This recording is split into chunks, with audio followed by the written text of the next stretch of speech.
and I am here with Scott, who is also from the aquarium, and we are here on site next to an active beehive because today is World Bee Day. Now that's a really important thing because bees are really important to our ecosystems, our food sources, and I mean everything. They're connected to everything. So we're going to explore a little bit more what happens inside an active hive, as well as show you a little craft you can do at home of a DIY bee hotel. So I'm going to follow Scott on over and take a closer look into the beehive and learn a little bit about what the buzz is. Yeah, what the buzz is. And yeah, let's go. And I believe you'll learn a lot. Oh, that was a good one. So there goes Scott. He's going to head inside.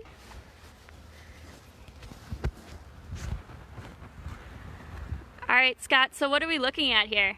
So the first thing you'll notice is even outside walking up here, we have a high fence because this is a garden area and we want to keep animals out. But we also have and bottom entrances. In the winter we use top entrances here because the snow comes up about this deep.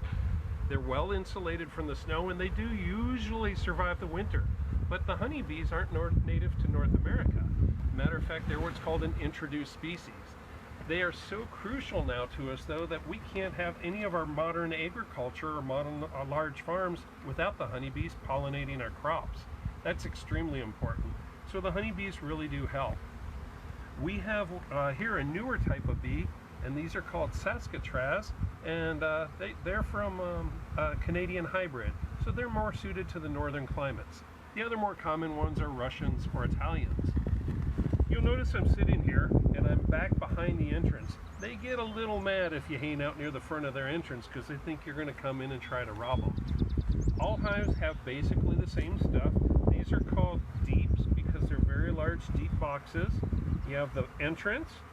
This entrance reducer keeps out things like mice because mice like to get in here and destroy the hives and eat the honey. It can also be pulled out for ventilation in there. And then somewhere in one of these two, usually this one in the middle, is the queen. And this queen will last anywhere for up to 3 years. She only mates once and all of her eggs are fertilized for all that time. Her job is to lay eggs, and the drones keep her happy, keep her clean, and keep her fed. Other bees are out there wandering around looking for the nectar and the pollen, and they come back and deposit it into what's called, for us we call these supers, and these are where the honey is located. So bees always build up as they go. As each of these fills, these have 10 frames of honey in them, and as they fill up with honey, we'll put another one on and another one on and another one on. Towards the end of the year, we'll take those off, and that's where you get your honeycomb and all your honey extracted from. We always make sure we leave some so the bees have honey for the winter as well to help them survive when they go into sort of a somnolent state. They're not really hibernating, but they're not going to fly. Do you have any other questions for me? Scott, why are bees so important? Well, again, they were brought over to the New World from Europe because that's how they were used to pollinating their crops, getting the bees to pollinate everything. And that is more than just that's more than just crops and agriculture for humans. Because we have changed our environment so much, a lot of our native species of bees are no longer with us, so they're not able to pollinate. And remember, bees aren't the only pollinator. There are birds that pollinate, hummingbirds pollinate, even butterflies and moths are pollinators. For the very fact that our whole food sources pretty much around the world depend on agriculture and bees, that's the #1 reason they're important to us. Each of these hives will easily produce about 50 to 60 pounds of honey for us. That's a whole lot of honey. One of these bottom boxes here can weigh 70 pounds. So with all the honeycomb and the wax and everything in them, it's quite heavy. Another thing they do is they actually cement and seal or weatherproof these hives. There's a substance they produce called propolis, and that propolis actually has a whole lot of health benefits to it. Nice. Yeah. So we have a question. How long do the drones live? Drones don't live very long at all. Just a month or so, depending on the species and how active they are, but they are constantly making worker bees. The bees that you see now won't be here in a month to 45 days.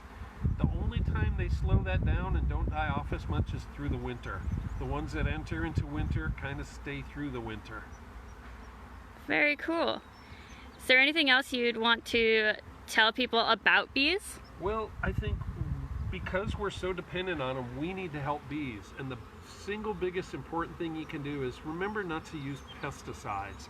Spraying for mosquitoes is not effective anyways, and most of those things get on plants that these bees bring into the hive, and you can end up having a whole hive die off just by using pesticides in your garden or on your lawn.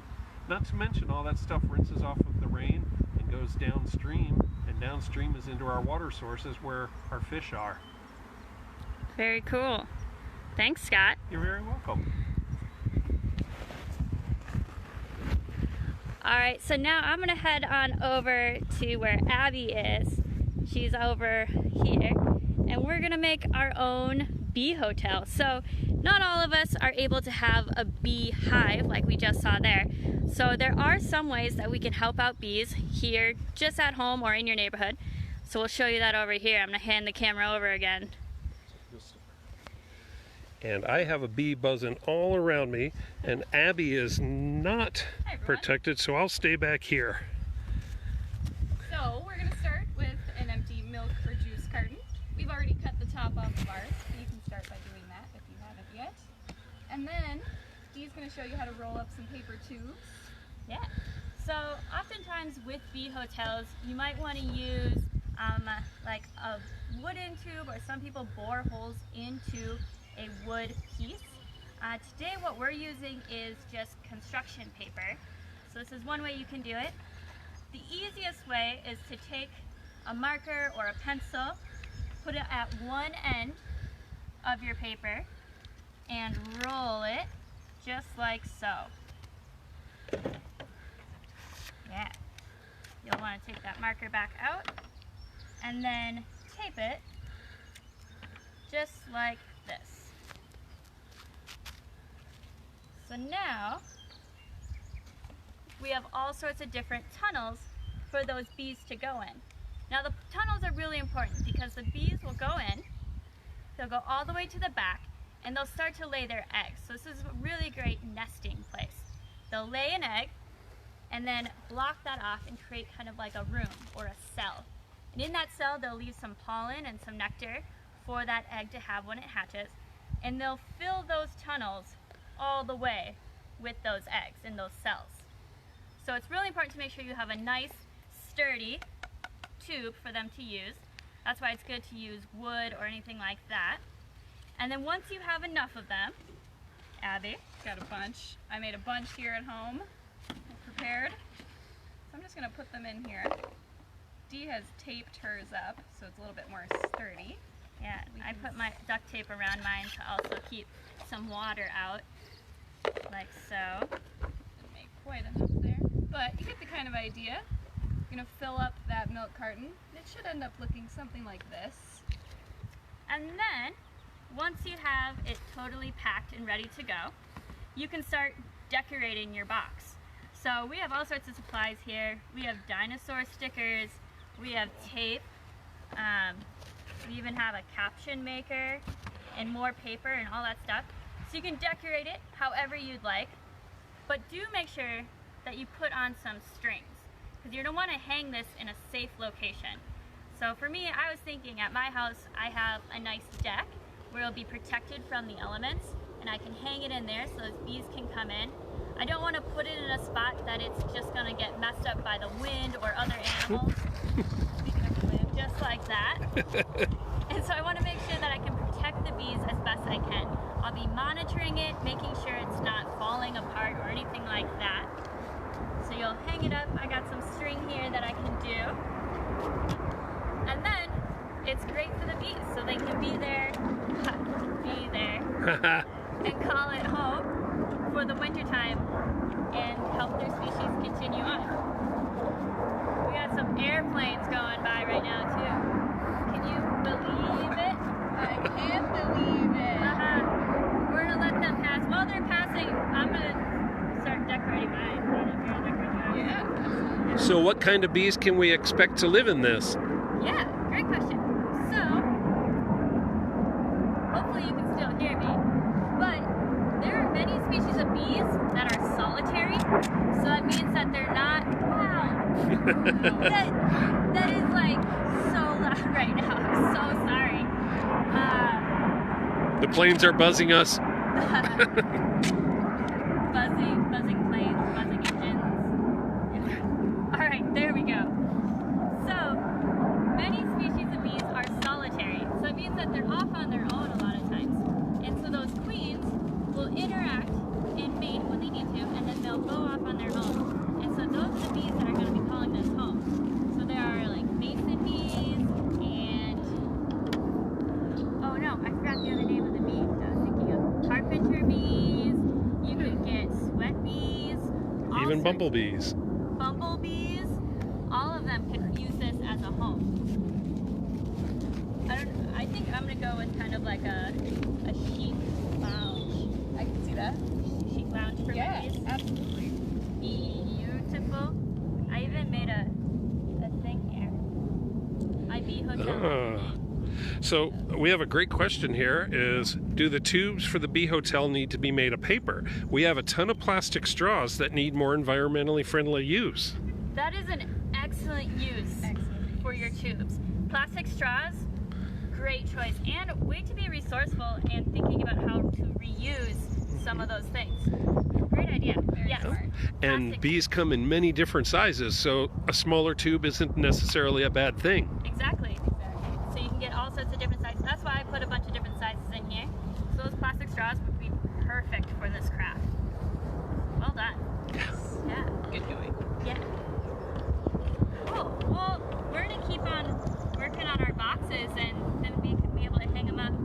So as you can see, mine is a beautiful hotel and ready to be home for all of those eggs. Thanks again for watching. We appreciate you stopping by and learning about bees here on World Bee Day. I hope that you learned a little thing and you're inspired to get out and interact with these amazing pollinators. They're so important to our environment, so definitely don't try to like just get rid of them or anything like that. They're so good to keep around and so good to be recognized. So with that, thanks again. Thank you for all the support and donations that have come to Great Lakes Aquarium. We really appreciate it. It helps us take care of the animals the best that we can, as well as gives us the opportunity to come out here and share what we believe in and what we think is super important as well. Thank you so much. Happy Wednesday. Be gone.